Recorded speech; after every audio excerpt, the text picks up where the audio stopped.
Mas estamos de volta. Bom, a nossa língua portuguesa foi emprestada.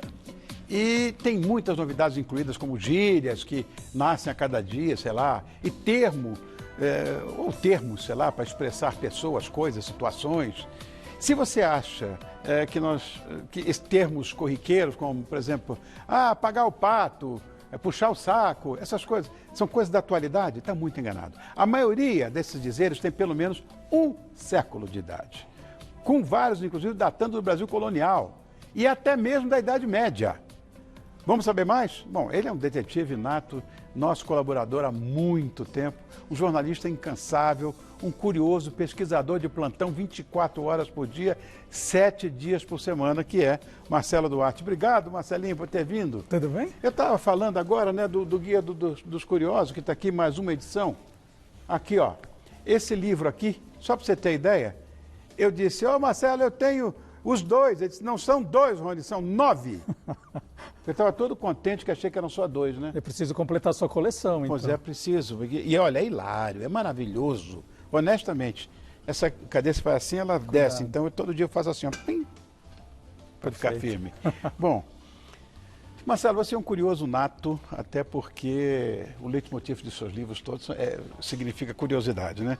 Como é que você começou a estudar essa história de expressões, de termos corriqueiros, esses idiomatismos, né, como se falam? Bom, essa história é até engraçada, Rony, porque eu comecei lendo o dicionário. E foi uma encomenda, né? Assim que eu lancei o Guia dos Curiosos, o primeiro, aquele de capa laranja, que com certeza Sei, eu tenho. Você tem? Tenho. Uma indústria de brinquedos, aproveitando o sucesso do livro na época, falou, a gente queria um jogo baseado no Guia dos Curiosos. Mas eles já tinham a estratégia do jogo, que era um jogo que as crianças fazem, que é o jogo do dicionário. Sei. Você joga palavras difíceis e as pessoas têm que tentar adivinhar o significado da palavra. Então, para fazer essa encomenda, eu comecei a ler o dicionário. Ler o dicionário mesmo, página a página, vendo. Uau. E eu lembro até que isso foi perto das minhas férias, e eu fui para um hotel fazenda, e eu levei o dicionário, né? Porque tinha muita coisa para ler. Sim. E estava todo mundo na piscina lá, lendo o livro, e eu lendo o dicionário, né? Eu achava que era um maluco. E ler o dicionário é uma coisa muito legal, porque além dos significados, ele conta um pouquinho da etimologia das palavras, da origem das palavras. Claro, claro. E quando eu terminei esse jogo, eu tinha um vasto material, e eu gosto da coisa das expressões populares. Falei, vou fazer um livro, já que agora o Guia dos Curiosos virou uma série, eu vou fazer um sobre língua portuguesa. E aí eu continuei estudando, pegando livros estrangeiros, porque tem muita coisa que não fomos nós que inventamos. Sem dúvida. Nós só traduzimos, né? Eu acho muito interessante essa história de ler dicionário. Você sabe o Caldas Aulete? Sim. Eu li o Caldas Aulete, que é um dicionário enciclopédico, né? Sim. O bicho está caindo aos pedaços, eu tenho que botar até um cadenador para arrumar para mim. Mas eu acho legal ler dicionário. Sim, explica a origem das palavras. Exatamente, a etimologia está ali. Né? Tem significados que a gente não imagina. Nunca imagina, é verdade. Tem referências muito legais. Ainda mais na nossa foi um língua, tremendo exercício ler o dicionário. Mas também ninguém precisa ficar lendo dicionário. A produção, aqui, para pegar no seu pé, selecionou algumas expressões para você explicar. Tem um monte. Tá, vamos lá. Tomara que eu saiba. Hein? Porque ali no livro tem um monte também, né? Não decorei todas. Segurar vela, que é isso?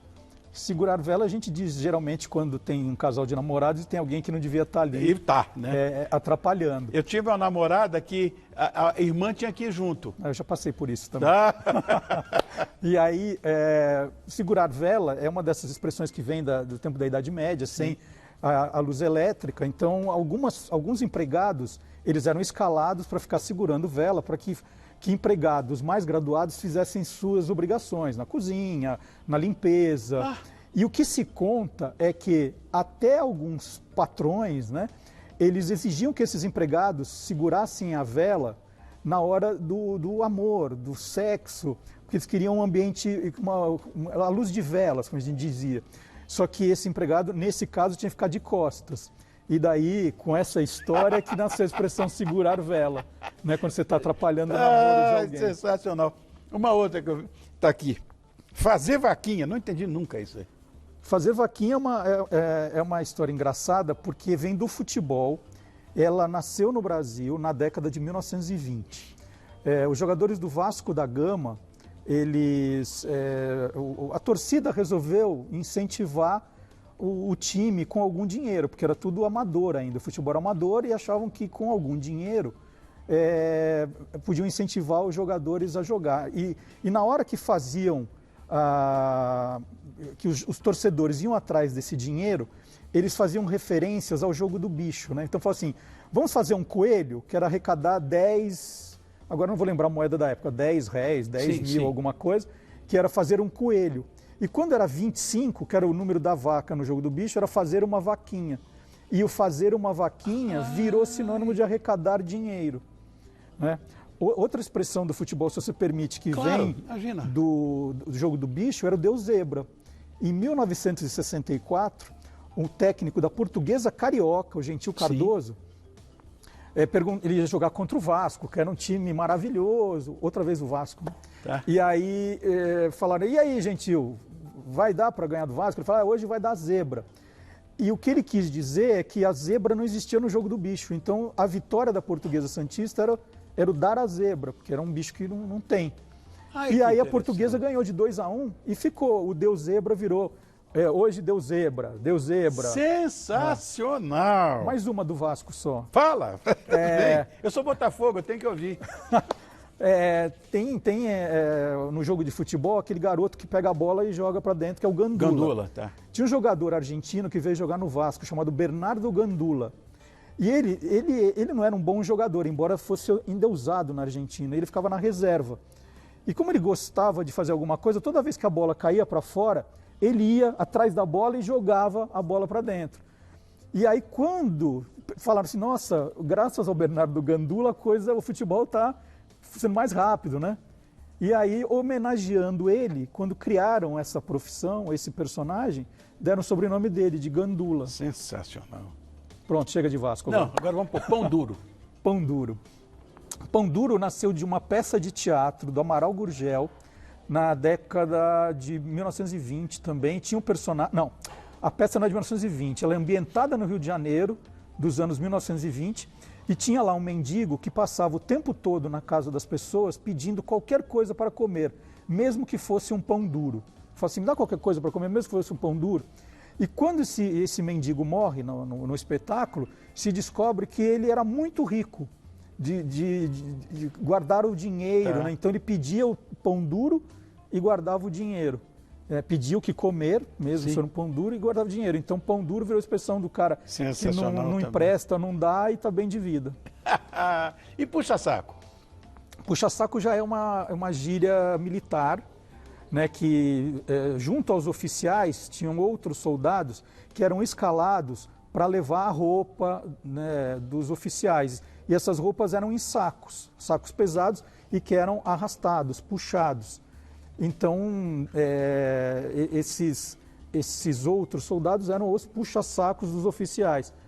E aí alguém teve a ideia de levar essa gíria militar para as ruas, e aí virou puxa-saco qualquer pessoa que quer te bajular, que quer fazer as coisas para você. Olha, eu te ajudo, peraí. Aí virou uma expressão que a gente usa no dia a dia. Fala, Conchita. Cadê a Conchita? Tá aqui? Cadê ela? O que você fazendo aí atrás, Conchita? Eu tô catando umas folhinhas e eu me estava ouvindo o Marcello. Sim. Eu adoro ele, um homem tão inteligente, não? É verdade. Obrigado. E aí, mas eu fiquei com as pulgas atrás da orelha. Porque o Genaro vivia dizendo que eu me falava pelos cotovelos. E aí eu queria saber, Marcello, se você pode me explicar que história é essa Falar dos pelos cotovelos? Então, essa história... Tá bom o jardim aí fora? Bonito, hein? Lindo. As flores tão cheirosas, tá uma beleza. Lindo. Essa expressão é uma dessas que o Rony apresentou como uma que vem de antes de Cristo, né? Antes de Cristo? Um escritor da Roma Antiga escreveu de falar dos cotovelos que ele queria se referir justamente às pessoas que falam tanto que a linguagem já não sai nem mais pela boca, sai pelas outras partes. Então está falando pelos cotovelos. Mas isso é de antes de Cristo. A expressão foi vindo e é uma das que a gente traduz, né? Você tem hábitos, então? Desculpa fazer você torcer o pescoço, tá bom? Mas você me explicou direito e eu falo pelos cotovelos. Você tem hábitos antes de Cristo, seus hábitos? Sim, claro. Na Conchita, ó. Grazie.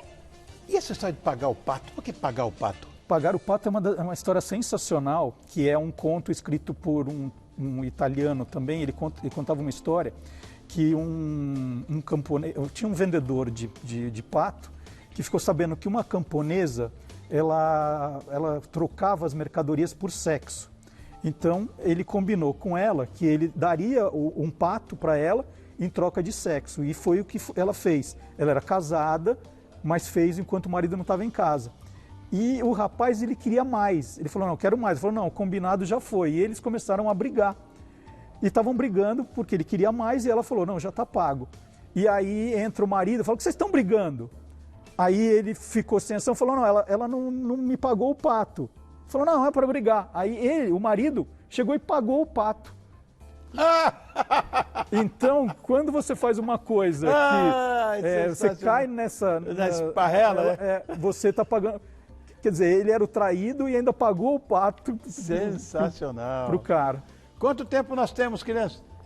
Como acabou? Não. Tem medo de perguntar. Mulheres que paguem o pato. Eu ia falar do Santo do Pauoco, trocar as bolas, lanterna, meia tigela, casa da mãe Joana, você fala tudo em off. Tá bom, mas tem tudo no livro, viu, Rony? Mas, tem tudo no livro. E o Marcelo está sempre com a gente aqui. É isso. E essas coisas, com toda certeza, vão voltar à tona também. Marcelo, querido, mais uma vez, muito obrigado, viu, por sua presença. Rony, boa sorte no novo horário. Pois é, Marcelinho, aí está. Obrigado. Então agora Marcelo você tem Duarte. 3, faltam 6 só, né? Faltam, meia dúzia, né? Tá bom. Obrigado. Marcelo Duarte, nosso querido amigo. Obrigado. Olha, todo seu está chegando ao fim. É claro que amanhã tem mais, às 13h30, 1h30 da tarde, se quiser também, a gente pode se encontrar.